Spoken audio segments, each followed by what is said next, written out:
الله نحمده ونستعينه ونستغفره ونؤمن به ونتوكل عليه ونعوذ بالله من شرور أنفسنا ومن سيئات أعمالنا من يهده الله فلا مضل له ومن يضلله فلا هادي له وأشهد أن لا إله إلا الله وحده لا شريك له وأشهد أن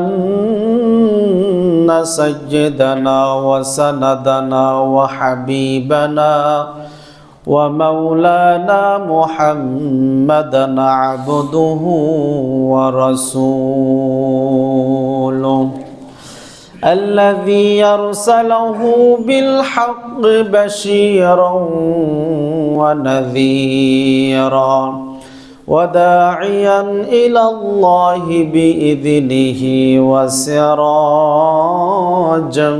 منيرا أما بعد فإن خير الحديث كتاب الله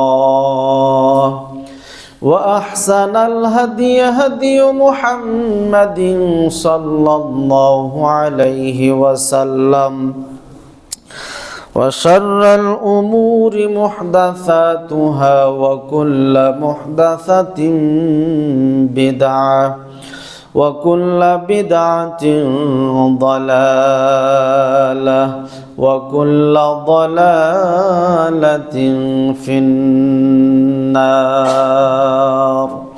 فقد قال الله تبارك وتعالى في كلامه المجيد وفرقانه الحميد أعوذ بالله من الشيطان الرجيم بسم الله الرحمن الرحيم يا أيها الذين آمنوا اتقوا الله حق تقاته ولا تموتن إلا وأنتم مسلمون يا أيها الناس اتقوا ربكم الذي خلقكم من نفس واحدة وخلق منها زوجها وبث منهما رجالا كثيرا ونساء واتقوا الله الذي تساءلون به والأرحام إن الله كان عليكم رقيبا يا أيها الذين آمنوا اتقوا الله وقولوا قولا سديدا يصلح لكم أعمالكم ويغفر لكم ذنوبكم ومن يطع الله ورسوله فقد فاز فوزا عظيما بعد أعوذ بالله من الشيطان الرجيم شهر رمضان الذي أنزل فيه القرآن هدى للناس وبينات من الهدى والفرقان.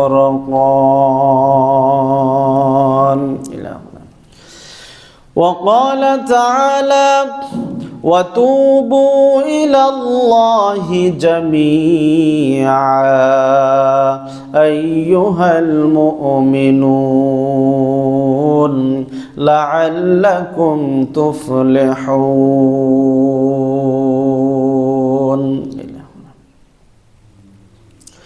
وعن أبي هريرة رضي الله عنه قال: قال رسول الله صلى الله عليه وسلم: من صام رمضان إيمانا واحتسابا غفر له ما تقدم من ذنبه أو كما قال عليه الصلاة والسلام: من لم يدع قول الزور والعمل به فليس لله حاجة في أن يضع طعامه وشرابه. رواه البخاري ومسلم. আলহামদুলিল্লাহ, আল্লাহ পাকের অশেষ মেহেরবানিতে প্রতি জুমার ন্যায় আজকেও দিনাজপুর জেলার ঐতিহ্যবাহী থানা চিরির বন্দরের প্রাণ কেন্দ্রে টিএনটির মোড় বাইতুন নূর জামে মসজিদে যথা সময়ে দুরাকাত সালাত আদায়ের উদ্দেশ্যে আল্লাহ সুবহানাহু ওয়া তাআলা সমস্ত কর্মব্যস্ততা থেকে ফারেক করে আসার বসার সেই সঙ্গে খুতবা শ্রবণ করার যিনি তৌফিক এনায়েত করলেন, আমরা সেই মহান মুনিবের দরবারে অন্তরের অন্তঃস্থল থেকে শুকরিয়া আদায় করে বলছি আলহামদুলিল্লাহ।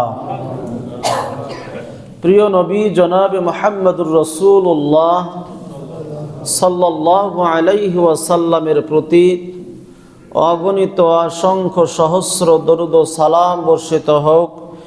আল্লাহুম্মা সাল্লি আলাইক, আল্লাহুম্মা বারিক আলাইক। সম্মানিত মুসল্লিয়ান ইকরাম, আমরা সকলে অবগত আছি যে আমাদের মাঝে যে মাস চলতেছে আরবি মাস হিসাবে সেটি হচ্ছে যে শাবান মাস, এবং এই শাবান মাসের পরেই শুরু হয়ে যাবে রমাদান মাস। সুতরাং রমাদান মাস একটি বরকতপূর্ণ মাস। রমাদান মাস অত্যন্ত গুরুত্বপূর্ণ মাস, যা মুসলমানদের জন্য নেকি কামাইয়ের মাস, যা মুসলমানদের জন্য এক গুরুত্বপূর্ণ মাস। যেই মাসে মুসলমানেরা বেশি বেশি ইবাদত বন্দিগি করে আল্লাহর নৈকট্য হাসিল করার চেষ্টা করে, এটি হচ্ছে সেই মাস। সেই মাসটির নাম হচ্ছে রমাদান মাস। রাসূলুল্লাহ সাল্লাল্লাহু আলাইহি ওয়াসাল্লাম এই মাসের গুরুত্ব সম্পর্কে অনেক কথা বলেছেন, এবং যারা এই মাসকে পাওয়ার পরে সেই মাসে নেকি কামাই করে অথবা নিজের গুনাহকে ক্ষমা করে জান্নাত কামাই করতে পারবে না, সেই ব্যক্তি ধ্বংস হয়ে যাবে। নাউজুবিল্লাহ। রাসূলুল্লাহ সাল্লাল্লাহু আলাইহি ওয়াসাল্লাম একদা এই যে মেম্বার দেখতে পাচ্ছেন, খুতবা দিচ্ছে দাঁড়িয়ে, এরকম মেম্বারে এটা হচ্ছে প্রথম ধাপ। প্রথম ধাপে উঠে তিনি বললেন আমিন। সাহাবীরাও অবাক দৃষ্টিতে তাকিয়ে আছেন। এরপরে তিনি দ্বিতীয় ধাপে উঠলেন, উঠার পরে বললেন আমিন। এবার তৃতীয় ধাপে উঠলেন, উঠার পরেও তিনি বললেন আমিন। শেষে সাহাবীরা জিজ্ঞেস করলেন, ইয়া রাসূলুল্লাহ সাল্লাল্লাহু আলাইহি ওয়াসাল্লাম, আপনি মেম্বারের প্রথম দ্বিতীয় তৃতীয় ধাপে ওঠার সময় আমিন বললেন, এর কারণ কি? তখন রাসূলুল্লাহ সাল্লাল্লাহু আলাইহি ওয়াসাল্লাম তিনটি ধাপে যে কথাগুলি বলেছেন, যে কথার জন্য তিনি আমিন বলেছেন, তার মধ্যে একটি হচ্ছে, যে ব্যক্তি রমাদান পেল এবং রমাদান মাসে সে তার গুনাহ মোচন করে নিতে পারল না, তার গুনাহগুলো ক্ষমা করে নিতে পারল না এবং জান্নাত কামাই করতে পারল না, জিবরাইল আলাইহিস সালাতু ওয়াস সালাম রাসূলুল্লাহ সাল্লাল্লাহু আলাইহি সাল্লামকে এই কথাগুলি বলতেছেন যে যেই ব্যক্তি রমাদান পেল, তার গুনাহ মাফ করে জান্নাত কামাই করতে পারল না, সেই ব্যক্তি ধ্বংস হোক। কে বলছেন? জিবরাইল আলাইহিস সালাতু ওয়াস সালাম বলতেছেন। তখন আল্লাহর নবী সাল্লাল্লাহু আলাইহি সাল্লাম বলছেন আমিন। দোয়া করছেন কে? আল্লাহর ফেরেশতা, আল্লাহর সম্মানিত ফেরেশতা জিবরাইল আলাইহিস সালাতু ওয়াস সালাম, যেই ফেরেশতা ওহী কি নিয়ে আসা করেন আল্লাহর পক্ষ থেকে, যেই ফেরেশতা নবীর কাছে আসেন ওহী নিয়ে বার্তাবাহক হিসাবে, সেই নবী দোয়া করতেছেন, সেই ফেরেশতা দোয়া করতেছেন। আর আমাদের নবী বিশ্বনবী মুহাম্মদুর রাসূলুল্লাহ সাল্লাল্লাহু আলাইহি ওয়াসাল্লাম আমিন আমিন আমিন বলতেছেন। সেটা কি তাহলে কবুল হবে না? দোয়া করছেন কে? একজন নিষ্পাপ। ফেরেশতারা নিষ্পাপ না, যাদের কোনো কি নাই, গুনাহ নাই। ফেরেশতাদের দোয়া কি হয়? আল্লাহর দরবারে কবুল হয়। ওখানে কোনো বাধা থাকে না, কোনো প্রতিবন্ধকতা থাকে না। তো আল্লাহ নবী সাল্লাল্লাহু আলাইহি ওয়াসাল্লাম আমিন বললেন। তার মানে যে ব্যক্তি রমাদান পাবে এবং রমাদানে তার গুনাহ মাফ করে নিতে পারবে না, জান্নাত কামাই করতে পারবে না, সে ব্যক্তি ধ্বংস হোক, সে ব্যক্তি ধ্বংস হবে, সে ব্যক্তি লানত প্রাপ্ত হবে। অতএব রমাদান মাসে আমাদের প্রস্তুতি নিয়ে রমাদান মাসে ইবাদত বন্দেগী ঠিকঠাকভাবে করা লাগবে, নচেত ধ্বংসপ্রাপ্ত কাতারের শামিল হয়ে যাব আমরা, নাউজুবিল্লাহ। তো রাসূলুল্লাহ সাল্লাল্লাহু আলাইহি ওয়াসাল্লামের সাহাবীরা বুঝতেন রমাদান মাসের গুরুত্ব কত, তাই তারা রমাদান আসার আগ থেকেই পূর্ব প্রস্তুতি নিতেন। তাই আমরা তার নবীর উম্মত হিসাবে, আমরা মুহাম্মদ রাসূলুল্লাহ সাল্লাল্লাহু আলাইহি ওয়াসাল্লামের উম্মত হিসাবে, যেহেতু তিনি শেষ নবী, আর কোনো নবী আসবে না, তো আমাদের সেই নবীর উম্মত হিসাবে আমাদেরও দায়িত্ব কর্তব্য হচ্ছে, মুসলিম হিসাবে যারা আমরা নিজেদেরকে মুসলিম দাবি করব, তাদের দায়িত্ব কর্তব্য হচ্ছে রমাদানের আগেই পূর্ব প্রস্তুতি নেওয়া। তাই আজকের আলোচনার বিষয় হচ্ছে রমাদানের পূর্বেই অর্থাৎ শাবান মাসে করণীয় ও বর্জনীয়, তৎসঙ্গে রমাদানের প্রস্তুতি সম্পর্কে আজকে কোরআন ও সহিহ হাদিস থেকে আপনাদের সামনে কিছু আলোকপাত করার চেষ্টা করব বলি ইনশাআল্লাহ। আমরা সাধারণত রমাদানের প্রস্তুতি হিসাবে অনেক সময় আমরা কি করি, আমরা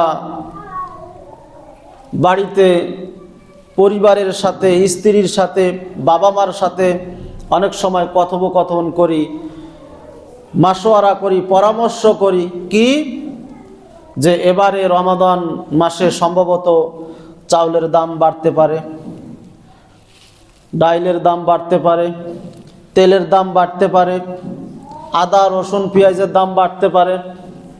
এজন্য এগুলো কি করতে হবে? আগের থেকেই প্রস্তুত করে রাখতে হবে। এরপরে বুট, ছোলা, এগুলোর দাম বাড়তে পারে, চিনির দাম বাড়তে পারে। এজন্য রমাদান মাসে যা লাগবে এগুলি কি করো? আগের থেকেই কিনে বাড়িতে প্রস্তুত করে রাখো। আমরা এইগুলি প্রস্তুতি নেই অনেকে। এরপরে আছে আরও কিছু ডিজিটাল ফ্যামিলির মানুষ, এরা ডিজিটাল লোক, মানে এরা রমাদান আসার পূর্বেই রমাদান মাসে টিভি চ্যানেলে, বাড়িতে বড় টিভি আছে, এবার রমাদান মাসে মানে কোন কোন সিরিয়াল দেখবে, কোন কি দেখবে সেগুলো তারা লিস্ট করে রেখে দেয় এবং টাইম ভাগ করে রেখে দিয়েছে। যে সকালবেলা হয়তো একটু কোরআন তেলাওয়াত শুনবে, দুপুরবেলা একটু শুনবে, এরপরে ইফতারের আগ দিয়ে একটু করে কোরআন তেলাওয়াত শুনবে, বাকি সময় অন্য অন্য কিছু দেখবে। এইভাবে করে সিরিয়াল কিভাবে মেনটেন করবে এইগুলির পূর্ব প্রস্তুতি হিসাবে অনেক সময় পরিবারে মাশওয়ারা করে। কিন্তু আসলে কি রমাদানের প্রস্তুতি এগুলো? আল্লাহর নবী সাল্লাল্লাহু আলাইহি ওয়াসাল্লাম এবং তার সাহাবীরা কি এভাবে প্রস্তুতি নিয়েছিলেন? আদৌ নয়। আল্লাহর নবী সাল্লাল্লাহু আলাইহি ওয়াসাল্লাম এবং তার সাহাবীরা পূর্ব প্রস্তুতি হিসাবে যা কিছু করেছেন সবগুলো হাদিসের মধ্যে এসেছে। বলেন আলহামদুলিল্লাহ। আমরা এক এক করে আমরা আপনাদের সামনে উপস্থাপন করার চেষ্টা করব। বলি ইনশাআল্লাহ। রমাদানের পূর্ব প্রস্তুতি হিসাবে এক নম্বরে যেটা আমাদের করতে হবে সেটি হচ্ছে যে তওবা করতে হবে। অর্থাৎ আপনি একটা বোতলে, আরসির বোতলে মধু নেবেন অথবা তেল নেবেন, সরিষার তেল নেবেন, তাহলে আপনার দায়িত্ব হচ্ছে ওই বোতলটাকে আগে ভালোভাবে পরিষ্কার করে নেওয়া, তাই না? যেহেতু একটা আরসির বোতল, আপনি ওখানে সরিষার তেল আনবেন, তো বোতলটা একটু গরম পানি দিয়ে একটু ধুয়ে পরিষ্কার করে এরপরে হয়তো রোদ্দুরে শুকাতে দিবেন অথবা কোনো ন্যাকড়া দিয়ে সেটা মুছবেন, পরিষ্কার করবেন। এক কথায় যে কোনো বোতলে আপনি তেল প্রবেশ করান বা যে কোনো কিছু প্রবেশ করান, তার আগে বোতলটা কি করতে হবে? অপরিষ্কার থাকলে পরিষ্কার করতে হবে। ঠিক তদ্রূপভাবে আমাদের এই যে কলব যে আছে না, এই কলব, আমরা কেউ বলতে পারবো যে আমরা নিষ্পাপ? আমরা কোনোদিন গুনাহ করি নাই, আমরা কোনোদিন পাপ করি নাই, এ কথা কেউ বলতে পারবো বুকে হাত দিয়ে? না। বরং যে ব্যক্তি গুনাহ করে না, পাপ করে না, ভুল করে না, সে তো মানুষেরই অন্তর্ভুক্ত নয়, সে তো ফেরেশতা হয়ে গেল। তাহলে মানুষের বৈশিষ্ট্য হলো মানুষ ভুল করবে, মানুষ গুনাহ করবে, মানুষ অন্যায় করবে, জুলুম করবে, কিন্তু এরপরে আল্লাহর কাছে তওবা করবে। কেননা আল্লাহর কাছে ওই বান্দাই হলো শ্রেষ্ঠ বান্দা হিসাবে পরিগণিত হয় যেই বান্দা ভুল করে, পাপ করে, অন্যায় করে, জুলুম করে, করার পরে আল্লাহর কাছে কি চায়? ক্ষমা চায়। সেই হলো আল্লাহর কাছে প্রিয় বান্দা। সুবহানাল্লাহ। তাহলে আমাদের এক নম্বর কাজ কি? তওবা করতে হবে। যেহেতু আমরা পাপী বান্দা, আমরা গুনাহগার, আমরা কেউ শিরিক করে ফেলেছি, কেউ বেদাত করেছি, কেউ সমাজে অনেক রকমের জুলুম নির্যাতন করেছি, কেউ সুদের সাথে জড়িত আছি, কেউ ঘুষের সাথে জড়িত আছি, কেউ বা আবার অন্যের টাকা আত্মসাৎ করে মেরে খেয়ে দিয়ে আরামে বসে আছি। এমন লোক আছে না? নাই আমাদের সমাজে আছে। তাহলে এই লোকগুলির জন্য কর্তব্য হইল রমাদান আসার পূর্বেই পূর্ব প্রস্তুতি হিসাবে তওবা করা। তওবা মানে হয়তো অনেকে মনে করেন আস্তাগফিরুল্লাহ, আস্তাগফিরুল্লাহ, আস্তাগফিরুল্লাহ, এর মানে কি তওবা? এটি তওবা না। তাবা ইয়াতুবু এর অর্থ হলো ফিরে আসা। অর্থাৎ আপনি যে সুদের সাথে জড়িত আছেন, আল্লাহ বলে দিয়েছেন যে এখন থেকে তোমরা মানে সুদি যে ব্যবসা, যে কারবার করো, এটা ছেড়ে দাও, অবশিষ্ট যেটা রয়ে গেছে এটা ছেড়ে দাও, ফিরে আসো। তাহলে যে ব্যক্তি সুদের সাথে জড়িত আছে তাকে একেবারে ফিরে আসতে হবে, তওবা করতে হবে, মানে তাকে ফিরে আসতে হবে। কোথা থেকে?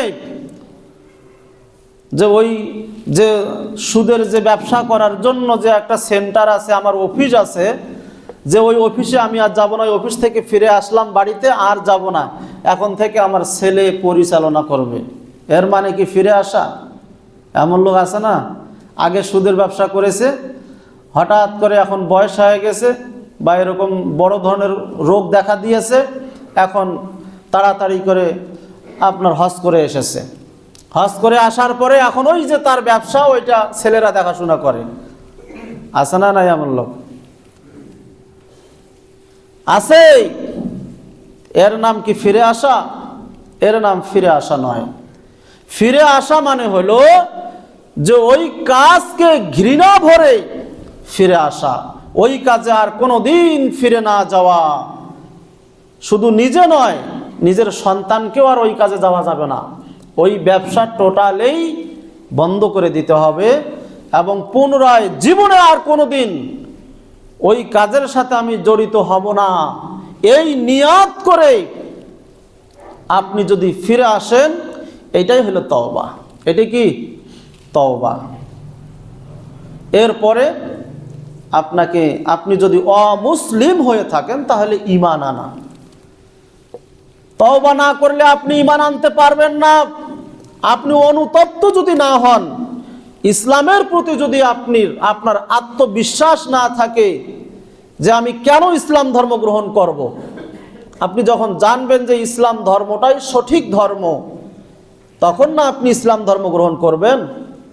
তো তার আগে আপনাকে কি করতে হবে? অতীতের যে সমস্ত অন্যায়, জুলুম, নির্যাতনের সাথে আপনি জড়িত ছিলেন, সেগুলো থেকে ফিরে আসা। ফিরে আসা মানে ওই যে নিয়াত করবেন শুধু যে আমি আর ওগুলোতে কোনোদিন পা বাড়াবো না, আমি আর কোনোদিন সুদি ব্যবসা করব না, সুদের সাথে জড়িত হব না, আমি আর কোনোদিন জেনায় লিপ্ত হব না, জেনার কাজে পা বাড়াবো না, আমি আর কোনোদিন অন্যের টাকা আত্মসাৎ করে মেরে খাবো না, যার যার টাকা আমি আত্মসাৎ করেছি তার টাকা আমি ফিরিয়ে দিব। এখানে অনেক কথা আছে। আপনি কারো 10 টাকা মেরে খেয়ে যদি আল্লাহর কাছে তওবা করেন, এই তওবা আবার হবে না, কবুল হবে না। এটা আল্লাহ বলবে যে এটা আমার সাথে না, এটা আমার ওই যে বান্দার তুমি 10 টাকা মেরে খাইছো, এটা তার কাছে ক্ষমা চাও, বা তাকে 10 টাকা দিয়ে তার কাছে ক্ষমা চাও, এটা তার কাছে ক্ষমা চাইতে হবে। এইভাবে করে আপনাকে তওবা করতে হবে, ফিরে আসতে হবে। এরপরে আপনি যদি সালাত আদায় না করেন, তাহলে আপনাকে সালাত আদায় করতে হবে। এরপরে আপনি যদি বেদাতি কোনো কর্মকাণ্ডের সাথে জড়িত থাকেন, সেই বেদাতকে আপনাকে পরিহার করতে হবে।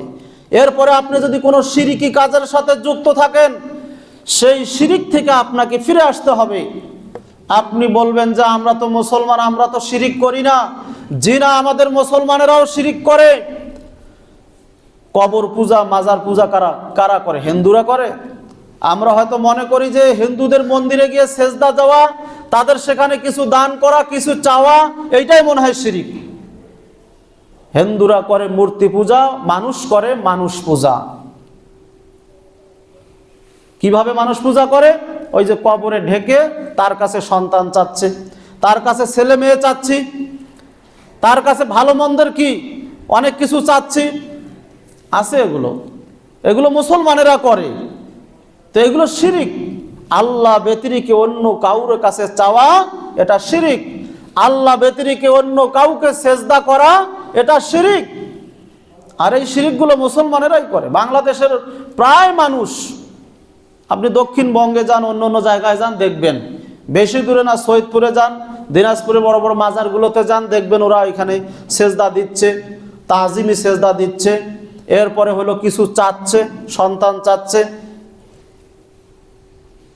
এই যে এগুলো হচ্ছে শিরিক। তো এখন কেউ যদি এই ধরনের শিরিক করে, তার ঈমান থাকবে? শিরিক করলে তার ঈমান থাকে না, তাকে আবার পুনরায় ঈমান আনতে হয়। আমরা মনে করি আমরা তো মুসলমানের ঘরের সন্তান, আমাদের বাপ দাদা 14 গোষ্ঠী মুসলমান, আমরা কেন ঈমান আনবো? আমরা তো ইমানদারই।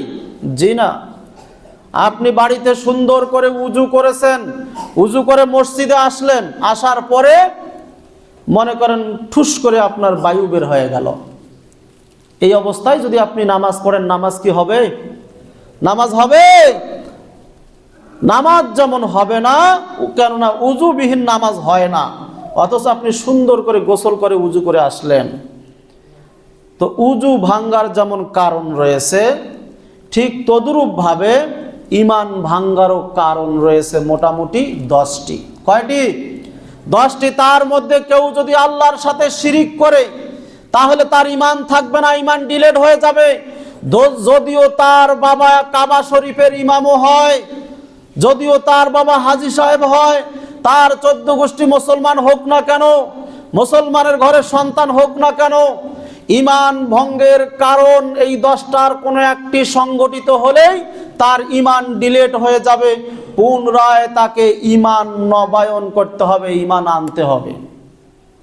পুনরায় যেমন আপনাকে বায়ু বের হয়ে গেলে আপনাকে উজু করে নামাজ পড়তে হবে, ঠিক তদ্রূপভাবে আপনাকে নতুন করে ঈমান আনতে হবে। তাহলে 1 নম্বর রমাদানের পূর্ব প্রস্তুতি হিসেবে আমাদের কি করতে হবে? তওবা করে যেগুলো আমি অন্যায় কাজের সাথে জড়িত আছে এগুলো থেকে ফিরে আসতে হবে।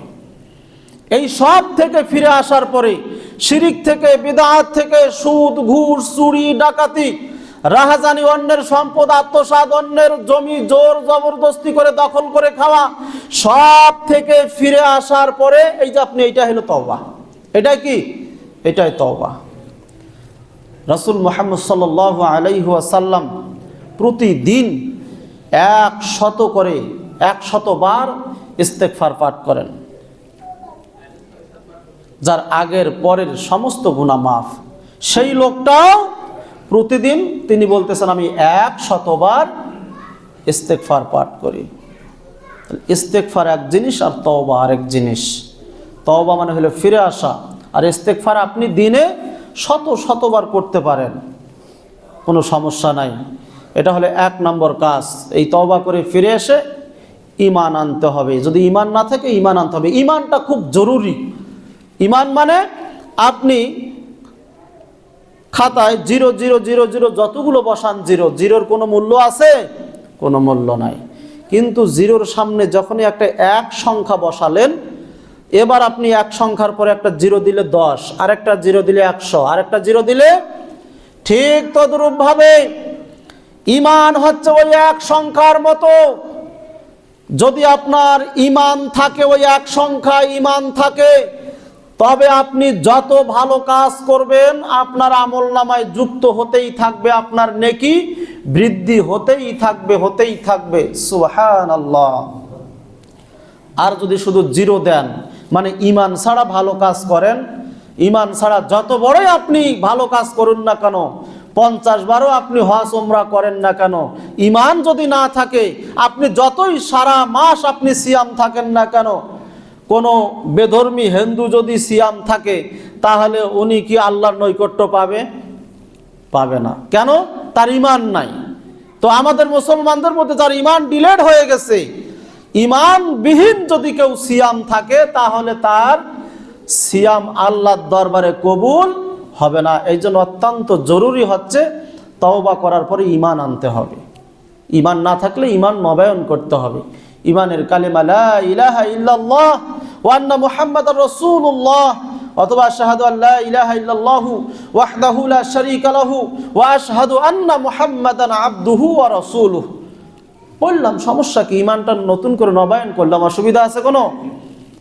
এরপরে রমাদান মাসের পূর্ব প্রস্তুতি হিসাবে আল্লাহর নবী সাল্লাল্লাহু আলাইহি সাল্লাম এবং তার সাহাবারা এই শাবান মাসে বেশি বেশি করে সিয়াম থাকতেন। 2 নম্বরে রমাদানের পূর্ব প্রস্তুতি হিসাবে রমাদান মাসের আগে এই যে শাবান মাস, এই শাবান মাসে বেশি বেশি করে সিয়াম পালন করা। কেন? এই সিয়ামটা এই জন্য পালন করতে হবে যাতে করে রমাদান মাসে সিয়াম থাকতে কোনো সমস্যা না হয়। আগের থেকে একটু প্রস্তুতি গ্রহণ করা। হাদিসের মধ্যে এসেছে রাসূলুল্লাহ সাল্লাল্লাহু আলাইহি ওয়াসাল্লাম রমাদান ছাড়া এত বেশি সিয়াম পালন করতেন না যত বেশি সিয়াম তিনি এই শাবান মাসে পালন করতেন। কেউ চাইলে 1 থেকে 27 দিন পর্যন্ত সে সিয়াম থাকতে পারে, অথবা একদিন পর পর সে সিয়াম থাকতে পারে। এটা শুধু শাবান মাসে। এগুলো হলো নফল সিয়াম। পূর্ব প্রস্তুতি হিসাবে এই সিয়াম আমরা রাখতে পারি রাসূলের সুন্নাহ হিসাবে এবং সাহাবীদের আমল হিসাবে। সাহাবীরা এগুলো আমল করতেন। আল্লাহ সুবহানাহু ওয়া তাআলা আমাদেরকেও রমাদানের পূর্ব প্রস্তুতি হিসাবে যথাসম্ভব সাধ্য অনুযায়ী এই শাবান মাসে বেশি বেশি করে সিয়াম থাকার তৌফিক দান করুন, বলি আল্লাহুম্মা আমিন। 3 নম্বরে রমাদানের পূর্ব প্রস্তুতি হিসাবে কোরআনের সাথে গভীর সম্পর্ক করা। কেন গভীর সম্পর্ক? মানে রমাদান মাসে পবিত্র কোরআনুল কারীম তেলাওয়াত করতে হবে। এই রমাদান মাসে আপনি কয় পারা পাঠ করবেন, কত পারা আপনি তেলাওয়াত করবেন, কোন কোন সময় থেকে কোন কোন সময় আপনি কোরআন তেলাওয়াত করবেন, অধ্যয়ন করবেন, এইটা আপনাকে আগের থেকেই চিন্তা ভাবনা করে আপনাকে রেডি থাকতে হবে, প্রস্তুতি নিয়ে থাকতে হবে। কিন্তু দুঃখজনক হলেও সত্য, আমাদের মাঝে অনেক মানুষ আছেন নিজেকে মুসলিম দাবি করি, অথচ কোরআন তেলাওয়াত করতে পারি না। মনে হয় ভুল বললাম? ভুল বলছি? আছে না এমন অনেক মানুষ এখনো কোরআন তেলাওয়াত করতে পারে না? এর মধ্যে আবার কিছু লোক যদি পারে, তাদের মধ্যে সহি শুদ্ধভাবে তেলাওয়াত নাই। তাহলে কোরআনের সাথে গভীর সম্পর্ক করতে হবে। মানে কোরআনটাকে রমাদান আসার আগেই আপনাকে সহি শুদ্ধভাবে পড়া শিখতে হবে, এবং কতটুকু আপনি রমাদান মাসে পড়বেন সেই নিয়াত আগের থেকে নিয়ে আপনাকে করতে হবে। কিভাবে পড়বেন সেটা আপনার ব্যাপার। আপনি প্রাইভেটের মাধ্যমে পড়বেন, ইমাম সাহেবের কাছে পড়বেন, না বাড়িতে আপনার কোনো আলেমকে আপনি বাড়িতে নিয়ে গিয়ে প্রাইভেট আকারে আপনি সেখানে পড়বেন, সেটা আপনার ব্যাপার। দুনিয়াবি কোনো কাজের জন্য তো আপনাকে পরামর্শ লাগে না, কিভাবে করা লাগবে ওটা তো আপনি ঠিকই চিন্তা ভাবনা করেন। ওখানে তো নিজেকে বলেন না আমি মূর্খ। 1 শতক জায়গা আপনার চিরির বন্দর পোরপারে নিতে গেলে, অথচ আপনি নিজের নামটাও সই করতে জানেন না। কিন্তু কোথায় গেলে কিভাবে জমির কাগজপত্র তালাশ করলে, খুঁজলে এই জমিটার কাগজপত্র সঠিক পাওয়া যাবে, কিভাবে নেওয়া যাবে, সেইটা তো আপনি ঠিকই বোঝেন। জমি চাষাবাদ করেন, কখন কোন বীজ দেওয়া লাগে, কি লাগে না লাগে, সব আপনি ঠিকই খুঁজে নেন। আর যে আমল করলে এত মূল্যবান জান্নাত আল্লাহ আমাদেরকে দিবেন, সে আমলের ব্যাপারে একটু কি কষ্ট করতে চাই না। কত অজুহাত দেই, শেষমেশ না পারলে হুজুরের গাড়ি দোষ দিয়ে দিই। হুজুরেরা তো আছে কেলার গাছের মতো, যত দোষ দিবেন কোনো সমস্যা নাই, প্রতিবাদ করবে না, জানে। হুজুরের দোষ দিয়ে আপনি কিয়ামতের দিনে পার পাবেন না। রাসূল মুহাম্মদ সাল্লাল্লাহু আলাইহি ওয়াসাল্লাম বলেছেন, তালাবুল ইলমি ফরিদাতুন আলা কুল্লি মুসলিম। প্রত্যেক মুসলিম নর নারীর উপরে দ্বীনের জ্ঞান অর্জন করা ফরজ। দ্বীনের জ্ঞানের মধ্যে প্রধান যে জ্ঞান সেটি হচ্ছে যে কোরআনের জ্ঞান, কোরআন তেলাওয়াত শিখতে হবে। আমাদের নবী বিশ্ব নবী মুহাম্মদুর রাসূলুল্লাহ সাল্লাল্লাহু আলাইহি ওয়াসাল্লাম উম্মি নবী ছিলেন। তিনি কি লেখাপড়া জানতেন না? কোনো প্রাইমারি, কোনো হাই স্কুল, কলেজ, কোথাও বিশ্ববিদ্যালয়ে তিনি যান নাই, কোনো লেখাপড়া জানতেন না। তার নিকটে হেরা গুহায় যখন আপনার আল্লাহর পক্ষ থেকে জিবরাইল মারুফত আপনার এই কোরআন নিয়ে আসলেন, সর্বপ্রথম সূরা আলাকের 5টি আয়াত, ইকরা বিসমি রাব্বিকাল্লাযী খালাক। আল্লাহ নবী সাল্লাল্লাহু আলাইহি ওয়াসাল্লাম বলছে আমি পড়তে জানি না। আপনাকে যেমন কোনো হুজুর যখন বলে যে একটু আসেন মসজিদে আসেন শিখেন, আমার আসে না, বলে কি বলে না, এমন লোক আছে না? আমি পড়তেই পারি না। পান খেতে খেতে, পান সুপারি জর্দা খেয়ে খেয়ে আমার জিহ্বা এমন ভারী হয়ে গেছে, সিগারেট বিড়ি খেতে খেতে আমার জিহ্বা এমন ভারী হয়ে গেছে, আমার তো আসেই না। রাসূল মুহাম্মদ সাল্লাল্লাহু আলাইহি সাল্লাম বলছেন আমি তো পারতেছি না, আমি তো পারতেছি না। দ্বিতীয়বার বললেন পাঠ করুন ইকরা বিসমি রাব্বিকাল্লাযী খালাক। তিনি বলতেছেন না আমি পারি না, আমি পারতেছি না। তৃতীয়বার বললেন পাঠ করুন ইকরা বিসমি রাব্বিকাল্লাযী খলাক, তিনি পাঠ করতে পারতেছেন না, বলতেছেন ইকরা পাঠ করো, তিনি পারতেছেন না পাঠ করতে, কেননা তিনি এর আগে কখনো কোরআন তিনি পাঠ করতে জানতেন না, শেখেন নাই। এরপরে জিবরাইল সালাম চাপ দিয়ে ধরলেন, এরপরে তিনি পাঠ করতে লাগলেন। চেষ্টা করলে হয়, চেষ্টা করলে ফসল দেওয়ার মালিক কে? আপনি ফসল লাগাইছেন, চেষ্টা ছাড়া, সার বীজ নালা করা ছাড়া যেমন ফসল বাড়িতে আসবে না, আল্লাহ কি আপনার ওই ফসল গেড়ে রাখছেন আর এমনিতে হবে? হবে না, চেষ্টা করতে হবে। তো হুজুর যখন আপনাকে বলে যে আপনি আসেন না, একটু দেখেন, চেষ্টা করেন, চেষ্টা করলেই কিন্তু আপনি পাবেন। আল্লাহ কোরআনকে কঠিন করে নাজিল করেন নাই। আল্লাহ বলছেন আমি কোরআনকে একেবারে সহজ করে নাজিল করেছি, আপনি একটু শুধু চেষ্টা করুন না, চেষ্টা করলেই আপনি পাবেন। সুবহানাল্লাহ, কোরআনকে আল্লাহ সহজ করে নাজিল করেছে, অথচ আমরা নিজেকে মুসলমান দাবি করি, কোরআন পড়তে জানি না। তাই তো ইহুদি নাসারারা এই কথা শোনার পরে তারা খিলখিল করে হাসে। কেন হাসে জানেন?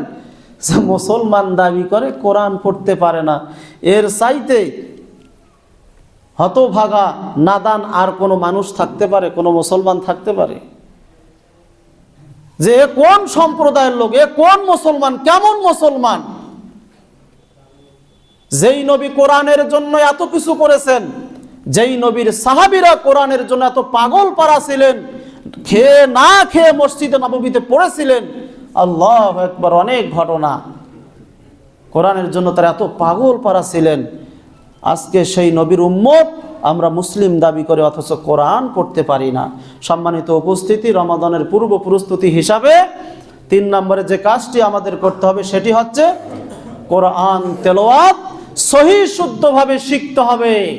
প্রয়োজনে 20,000 টাকা মাস দিয়ে আপনাকে হুজুর ভাড়া করে শিখতে হবে। এই টাকা কবরে নিয়ে যাবেন না।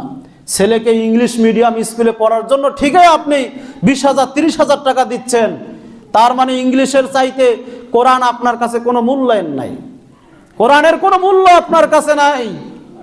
তাই তো হুজুরকে 500 টাকা আপনি দিতে চান না, মানে হুজুরেরা এমনিতেই চলে। 500 টাকা দিয়ে হুজুরের প্রাইভেট দিয়ে আপনি কোরআনটা শিখতে পারেন না, সন্তানকে শিখাতে পারেন না।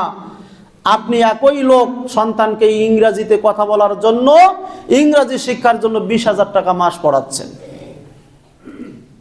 আবার আপনি মুসলিম দাবি করছেন, আবার আপনি নবীর খাঁটি সৈনিক দাবি করছেন। চিন্তা করেন আপনি কোন প্রকারের মুসলিম, কোন প্রকারের তাওহীদি জনতা। আমি চিন্তা করুন একবার, আপনার ছেলে ইংলিশে কথা বলে, অন্য ভাষায় কথা বলে, সব ভাষায় পাণ্ডিত্য অর্জন করেছে, কিন্তু কোরআন পড়তে জানে না। এর সে হতভাগা মুসলমান আর কি হতে পারে? সম্মানিত উপস্থিতি, 3 নম্বরে যেটি রমাদানের পূর্ব প্রস্তুতি হিসাবে আমাদেরকে করতে হবে সেটি হচ্ছে কোরআন সহিশুদ্ধভাবে শিখতে হবে। 4 নম্বরে সালাত ঠিকমতো আদায় করতে হবে, এটার অভ্যাস গড়তে হবে, যাতে রমাদান মাসে আপনার কোনো ঘাটতি না হয়, ত্রুটি না হয়। 5 ওয়াক্ত সালাত মসজিদে জামায়াতের সহিত আদায় অভ্যস্ত হতে হবে। এরপরে আপনি 5 নম্বরে হচ্ছে যে সমস্ত খারাপ কাজের সাথে আপনি জড়িত আছেন, এই খারাপ কাজগুলো থেকে রমাদানের পূর্বে আপনাকে কি ছাঁটাই হয়ে এগুলোকে বাদ দিয়ে আপনাকে এমন মন মানসিকতা তৈরি করতে হবে, যেই মন মানসিকতা আপনাকে আর কোনোদিন যাতে ওই খারাপ কাজে নিয়ে না যায়। বিশেষ করে মিথ্যা কথা ছেড়ে দিতে হবে। ভুলেও ছলেও কখনো মিথ্যা কথা বলা যাবে না, এগুলো বলা যাবে না। রাসূলুল্লাহ সাল্লাল্লাহু আলাইহি ওয়াসাল্লাম বলছেন, মাল্লাম ইয়াদা কাওলা যুরি ওয়াল আমালা বিহি ফালাইসা লিল্লাহি হাজাতুন ফি আইয়াদা তাআমাহু ওয়া শারাবাহু। যে ব্যক্তি রমাদান মাসে সিয়াম থাকলো আর মিথ্যা কথা থেকে বিরত থাকতে পারলো না, আল্লাহর নবী বলছেন ওই ব্যক্তির সিয়াম আল্লাহর কাছে, ওই ব্যক্তির খেয়ে থাকা আর না খেয়ে থাকা আল্লাহর কাছে দুটাই সমান, মানে বেকার। তাহলে কি করতে হবে? মিথ্যা কথা, অশালীল কথাবার্তা এগুলো পরিহার করতে হবে রমাদানের আগের থেকেই, যাতে করে রমাদান মাসে একটা মিথ্যা কথা বললেন, রোজা শেষ। তাহলে এই যে সারাদিন না খেয়ে কষ্ট করে সিয়াম থাকলাম, মিথ্যা কথা বলার কারণে সিয়াম নষ্ট হয়ে গেল, এগুলো পরিহার থাকতে হবে, এগুলো থেকে আমাদেরকে পরহেজ থাকতে হবে।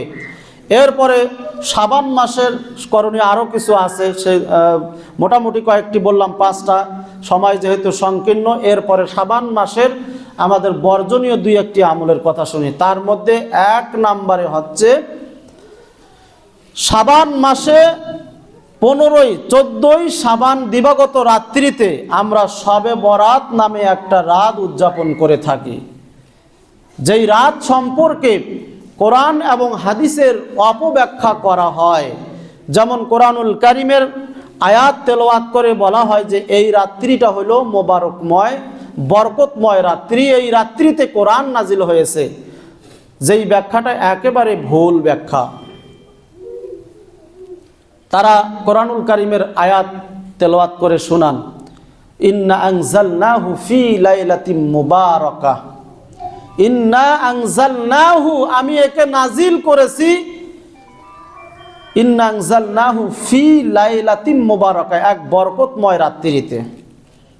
আল্লাহ রাব্বুল আলামিন কোরআনুল কারিমে এই আয়াতে উল্লেখ করে বলেন, ইন্না আনজালনাহু ফি লাইলাতিম মুবারাকাহ। আল্লাহ তাআলা একে, অর্থাৎ এই কোরআনুল কারিমকে এক বরকতময় রাত্রিতে নাজিল করেছেন।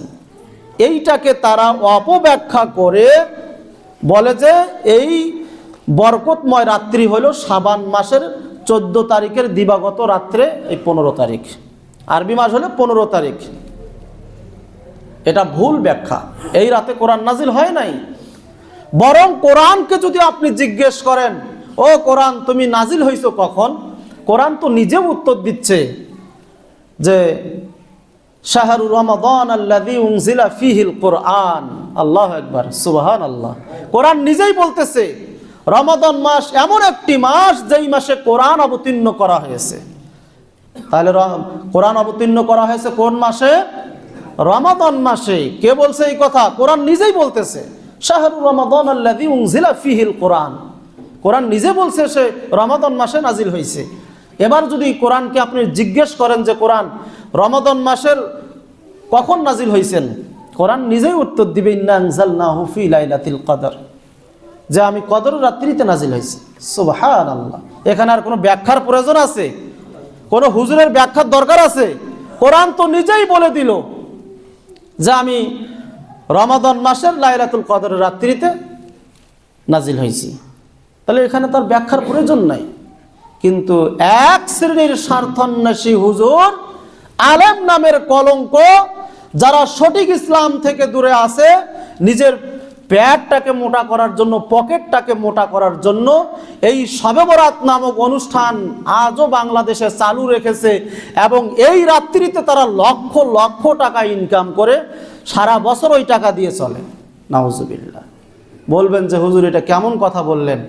জি, আপনি ঢাকা শহরে যান, বড় বড় শহরগুলোতে যান। আমিও ঢাকা শহরে ছিলাম এক সময়। হাজার হাজার লক্ষ লক্ষ টাকা শুধু ওই রাত্রিতে হুজুররা ইনকাম করে। এই রাতে 100 রাকাত নফল নামাজ পড়ে, বলে এটা করতে হবে ওটা করতে হবে, সারা জীবন নামাজ নাই, আর ওই দিন আসে মসজিদে সারা রাত কেটে দেয়, বয়ান করে, আরও কত কিছু। অথচ এগুলি করা যাবে না, এগুলি আল্লাহ নবী সাল্লাল্লাহু আলাইহি ওয়াসাল্লাম করেন নাই। শাবান মাসে তিনি বেশি বেশি সিয়াম থেকেছেন, এগুলো পূর্ব প্রস্তুতি গ্রহণ করেছেন। এছাড়া কোনো দিনকে নির্দিষ্ট করে তারা এরকম সিয়াম থাকেন নাই যে শাবান মাসের 1টা বা 2টা সিয়াম থাকতে হবে, অথবা আপনার হলো ওই যে হালুয়া রুটি খাওয়ারও প্রথা অনেক জায়গায় আছে। আমাদের এলাকায়ও আগে ছিল, আলহামদুলিল্লাহ উঠে গেছে। এই যে হালুয়া রুটির কথা একটু বলি। এই হালুয়া রুটি খায় কেন? তাদের জিজ্ঞেস করলে বলে যে এই হালুয়া রুটি এই জন্য খাওয়া হয় যে আল্লাহ নবী সাল্লাল্লাহু আলাইহি ওয়াসাল্লামের দান মোবারক শহীদ হয়েছিল উহুদের ময়দানে, এই জন্য দাঁতের ব্যথার কারণে হালুয়া রুটি নরম জিনিস খাইতেন। আচ্ছা, ভালো কথা। তো আল্লাহ নবী সাল্লাল্লাহু আলাইহি ওয়াসাল্লাম দান মোবারক যে শহীদ হয়েছে সেটা হইল আপনার এই উহুদের ময়দানে। উহুদের যুদ্ধ কখন সংগঠিত হয়েছে? সেটা হলো রমাদানের পরে। তাহলে রমাদানের পরে হলো ওহুদের যুদ্ধ হয়েছে, সেইখানে দান মোবারক শহীদ হয়েছে। তাহলে রমাদানের ওই 1 মাস, এই 1 মাস, প্রায় 2 মাস আগেই তারা 2 মাস আগেই কি আপনার হালুয়া রুটি খেয়ে বসে আছে। তা আপনি যদি একান্ত নবীকে ভালোবাসেন, তার সুন্নাহ যদি আপনি অনুসরণ করতে চান, তাহলে এবার আপনারও দাঁতগুলো আপনি ভেঙে দেন, ভেঙে দিয়ে আপনি এবার হালুয়া রুটি খান দাঁতের ব্যথায়। আল্লাহর নবীর দাঁত ভেঙেছিল, এই জন্য তিনি শক্ত জিনিস খেতে পারতেন না, নরম জিনিস খাইতেন। তো আপনি আপনার দাঁতগুলো ভেঙে দেন, নগদ মিথ্যা কথা। তো এগুলো ইসলামের মধ্যে জায়েজ নাই, এগুলো বাদ দিতে হবে। শবে বরাত ইসলামের মধ্যে নাই।